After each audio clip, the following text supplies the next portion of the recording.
在中国强势崛起的背景之下，美国清醒地意识到，常规的对抗手段已经无法再有效地遏制中国崛起。他们也深知，只要在事关中国主权利益的问题上做文章，就能够最大限度地搅浑中国局势。在美国看来，台海方向将是他们接下来会重点关注和挑衅的。这次美日再一次表露了险恶用心。美国国家安全委员会印太政策相关人员坎贝尔在接受采访时表示，不会放弃武力介入中国内政，即使知道这一行动最终是徒劳。从这样的表态中也可以得知，未来中美之间或少不了一战。而与此同时，日本公布了2011年版的防卫白皮书，其中首次将中国内政问题写入，这并不是一个偶然事件。近期日本方面频频发表涉台言论，似乎是想跟随美国一道突破中国的底线。可以说，美日这样的挑衅举动在任何一个主权国家看来都是无法接受的，更何况是在坚定维护自身利益的中华民族看来。因此，对于美日此举，中方再次强烈谴责。而除了口头上的警告外，似乎还有更大的军事行动。在美日等国踩上中国红线后，我军发布了一则军演通告，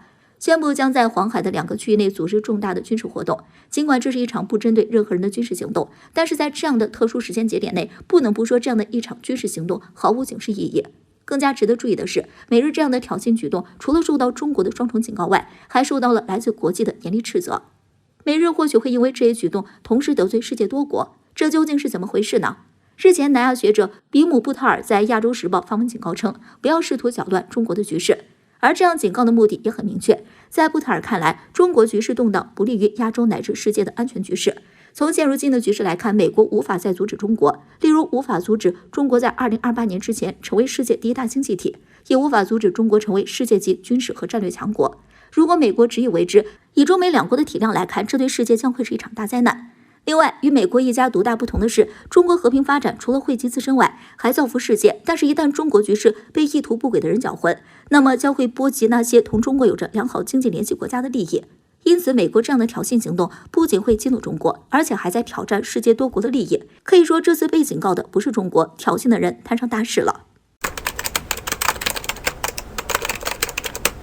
世界局势发展到现在，中美对抗已经成为了一个不争的事实。有人形容为其是大国崛起的历史必然。对于美国而言，中国崛起是其实现全球霸权路上最大的绊脚石，因此打压遏制中国就成了美国的首选。而在打压手段愈发失去效力的当下，美国开始展露了最后的疯狂，一天之内连续对华出3招，招招戳中中国的核心利益。第一招是继续利用人权问题向中国发难。美国国务院发布最新报告，首次将中国列入种族灭族高风险国家名单，单从首次就可以明白这一事件的严重性。另外，我们也清楚，美国频频炒作新疆人权问题，无非就是想借着这个幌子，试图挑动中国边境局势，可以说其用心实在是险恶。而第二招，则是在南海挑战中国领土主权的威严。在同一天，南部战区发布消息称，美军的本福德号导弹驱逐舰在没有得到中国允许的情况下，闯入中国的西沙领海，这样的行径无异于是强盗行径，这在任何主权国家看来都是不可接受的。当然，这样的挑衅并不是第一次，但是为什么美军在得到中国警示之后，仍然敢3番5次的挑衅呢？我国军事专家金灿荣指出，归根结底，美国就是不承认中国的大国地位、实力。这样的举动也证明他们根本不害怕激怒中国，也不怕会同中国打一仗。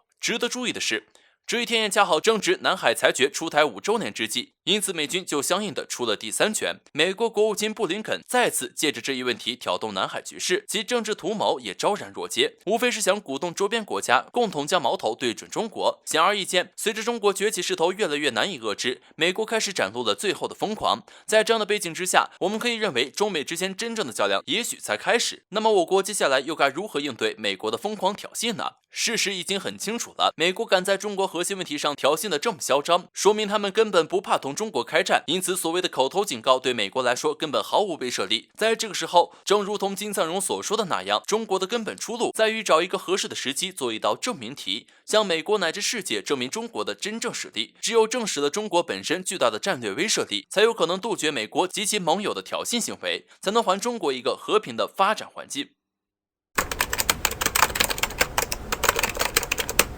今日，印度外长苏杰生前往第比利斯，对格鲁吉亚进行了访问。自格鲁吉亚在1991年宣布独立以来，这是印度方面首次对该国展开访问。而在此前，该外长刚结束为期3天的访俄之旅，据悉，格鲁吉亚和俄罗斯当前关系紧张，加上格鲁吉亚一直想被北约纳入怀抱，此刻北约还在与俄罗斯因黑海问题剑拔弩张。在此背景下，印度媒体声称苏杰生此次访问是在向俄罗斯发出信号。苏杰生选择一个令格鲁吉亚异常激动的时刻，不难看出双边关系取得了突破的时刻。在明知道格鲁吉亚与俄罗斯之间的敌对关系，莫迪这明显是公然给普京难堪。值得一提，4月份俄罗斯外长拉夫罗夫在访问印度后前往巴基斯坦，此举在印度人眼里是不受欢迎的，认为俄罗斯加强与巴基斯坦之间的合作有针对印度的意图。与此同时，俄罗斯也对印度亦步亦趋的追随美国主导的印太战略以及升级四方安全对话机制等行为也非常不满。可见俄印双方如今的关系颇有外热内冷的意味。不过从这个角度来说，苏杰生访问格鲁吉亚此举很可能是想借此举报复俄罗斯。可一个被称之为战斗民族的国家会吃这套吗？就俄印关系来看，相比于印度，俄罗斯才是被依赖的那个。中印因为边境问题多次爆发冲突，印度作为俄罗斯军火最大的买主，迫切的需要该国的武器装备。介于中国也是俄罗斯的伙伴，所以普京原本是想要均衡中印关系，但印度在后勤保障上逐渐转向美国等西方国家，已经令俄罗斯不满了。现在又访问格鲁吉亚，只会让普京在均衡中印关系上出现倾斜，甚至可能会导致俄印因此翻脸。一旦俄印关系破裂，俄罗斯必定不会再在武器装备等方面给予印度帮助。印度没了俄罗斯这个军火最大卖家，在边境与中国作战的优势将会少之又少。如此说来，印度这也算是变相的在反杀自己。国内疫情、经济等问题本就足够严重，现在又自曝内部在没了俄罗斯后军事上的虚弱，这不是在作死吗？从侧面来看，印度也是在助攻我国。没了俄罗斯的军事上的支持，印度还有什么实力？或许外界会认为拥抱西方会获得美国等国家支持，但美国的自私自利是众所周知的。西方其他国家的国内危机使他们自身都难保，哪来的多余精力管印度？当然，莫迪给普京难堪对我国来说倒是好事，就如印度内部敲响的丧钟那样，中国什么都没干就能完胜，能够再次拉近与俄罗斯之间的关系。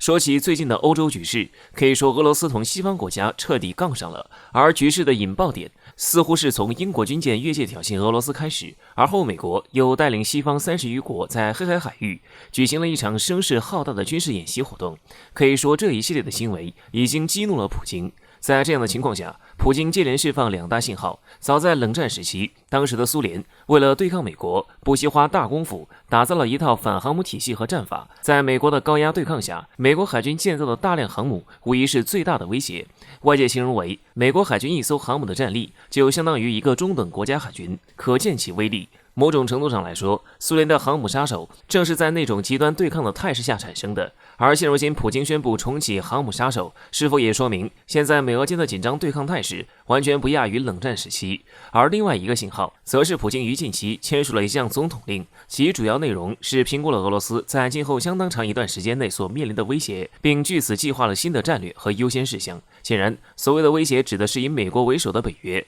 近些年来，北约不断从地缘上挤压俄罗斯的生存空间，除了经常在俄罗斯家门口举行大规模军事演习外，美国还试图拉拢俄罗斯周边国家进入自己的阵营。就目前而言，乌克兰俨然已经成为了俄罗斯对抗美国的最后缓冲地带。一旦乌克兰倒戈，就意味着美国的长枪大炮就可以直接对准俄罗斯国土，在战时不给俄罗斯留一丝反应时间。而结合乌克兰最近的行动迹象来看，其似乎已经在美俄间做出了抉择。也正是这样的危急时刻，普京才释放出了这2大信号，准备同西方国家长期硬碰硬。而此时乌克兰的态度则显得十分重要。为什么这么说呢？我们知道俄罗斯同西方国家的对抗某种程度上是冷战遗留的产物，但是乌克兰同俄罗斯却并不是。现如今乌克兰正在一步一步地卷入到一场危险的地缘博弈中，美国试图将其变成北约对抗俄罗斯的最有力的棋子，这样的事情俄罗斯当然不会答应。一旦乌克兰在普京的警告下仍然选择成为美国对俄斗争工具的话，那么俄罗斯一定不会手软。因此我们也可以认为，